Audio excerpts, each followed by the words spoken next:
Olá pessoal, tudo bem? Aqui é o professor Messias Rodrigues, professor de Física. Na aula de hoje a gente vai falar sobre os espelhos esféricos. Acompanhe aqui então no texto aí na sua tela. Uma superfície de forma esférica, lisa e que possa refletir a luz é dita espelho esférico. Então, se essa reflexão ocorre na parte interna do espelho, ele é côncavo. E se a luz estivesse sendo refletida na parte externa, o espelho é convexo. Então, o que está falando aqui nesse texto? Né? O que são os espelhos esféricos? São superfícies de forma esférica, então, que pode refletir luz. Né? Então, aí abaixo você tem duas imagens representando esse espelho. Né? Então, esse espelho, a primeira imagem é um espelho côncavo. Por quê? Porque a parte refletora, a parte que está refletindo luz, é a parte interna, né? Interna é essa esfera. E já no segundo exemplo, o espelho convexo. O espelho é convexo porque a parte refletora é a parte externa, né? A parte de fora aí dessa esfera, ok? A gente precisa saber também alguns aspectos importantes do espelho esférico. Que aspectos são esses? O ponto V, vértice, que é o centro da superfície refletora. Então você tem aí no espelho um ponto V, observe aí na imagem, o ponto V, que é o centro, da superfície refletora. Né? Temos também o ponto C, que é o centro da curvatura da esfera, ou seja, observe aí o ponto C, centro de curvatura da esfera. E temos também o R, que é o raio de curvatura da esfera, e F, o foco, certo? O foco no espelho, seu espelho ele é côncavo, né? O primeiro caso aí. Então esse foco ele vai estar na imagem real, né? Vai estar na parte real. Se o espelho ele for convexo, como no caso segundo exemplo, o foco ele é virtual, ele vai estar na parte aí virtual do espelho, tá certo? Nos espelhos esféricos, os tamanhos das imagens e as distâncias dos objetos ao espelho e da imagem ao espelho não são iguais, diferente dos espelhos planos. Você lembra que no espelho plano a imagem tem o mesmo tamanho do objeto, né? A imagem pelo espelho tem o mesmo tamanho do objeto e a distância do objeto ao espelho é igual à distância do espelho à imagem desse objeto, né? Já aqui no nosso caso dos espelhos esféricos, isso nem sempre acontece. O tamanho da imagem e o tamanho do objeto nem sempre vai ser igual e também a distância, né? A distância da imagem ao objeto e a distância do espelho a imagem e a distância do objeto ao espelho também não são iguais. A formação de imagem nos espelhos esféricos é representada através dos raios notáveis. Esses raios de luz são refletidos pelos pontos que passam até incidirem no espelho.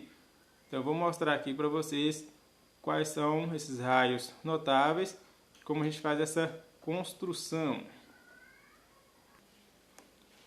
Acompanhamos aqui então esses raios notáveis ou raios luminosos particulares.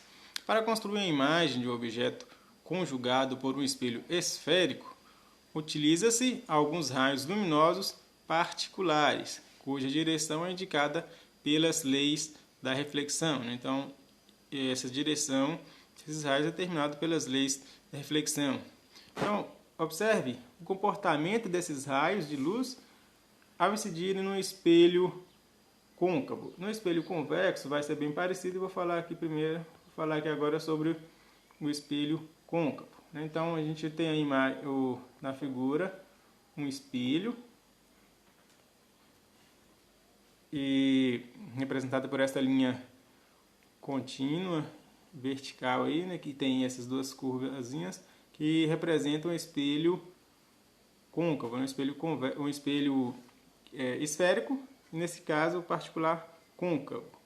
Temos alguns pontos, aqueles pontos que eu falei um pouco antes o ponto C, que é o centro da esfera, né? Centro de curvatura da esfera, o ponto V, que é o vértice, que é o centro da superfície refletora, F, o foco, e essa linha pontilhada partindo de C até V, a reta CV, também chamada de eixo principal.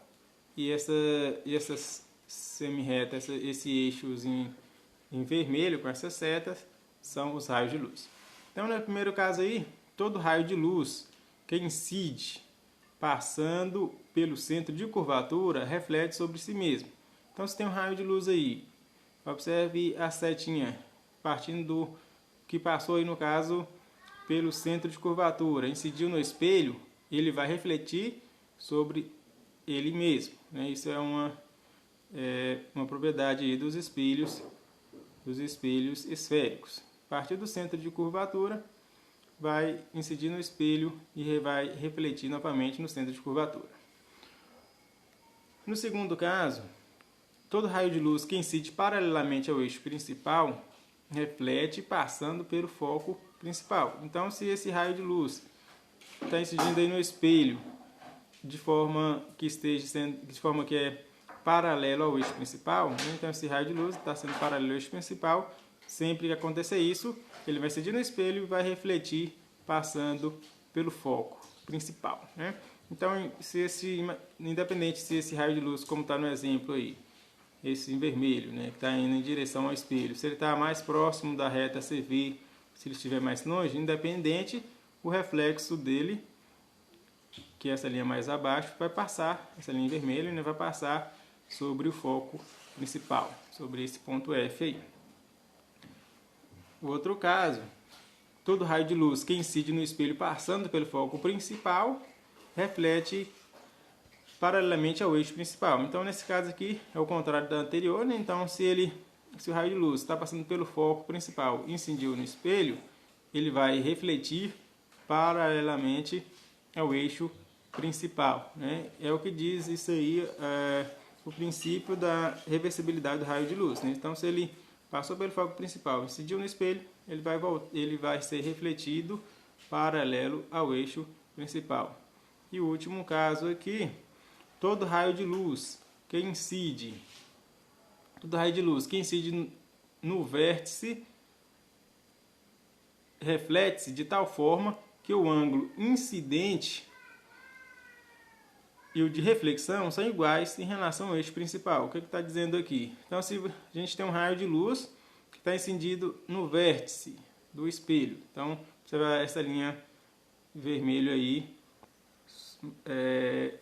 superior. Então, ela está incidindo o raio de luz. Observe a seta que está vindo e incide no vértice.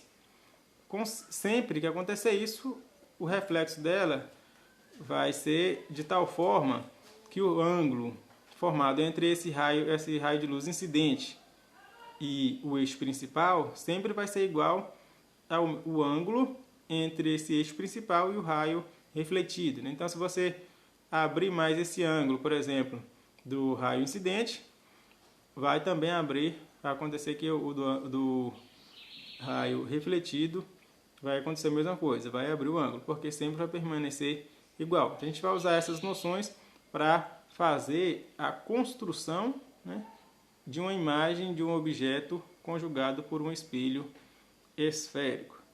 Então, a aula de hoje a gente vai parar por aqui, pessoal. Até a próxima aula. Qualquer dúvida, assiste novamente o vídeo para que vocês consigam compreender o máximo possível. Um abraço, até a próxima.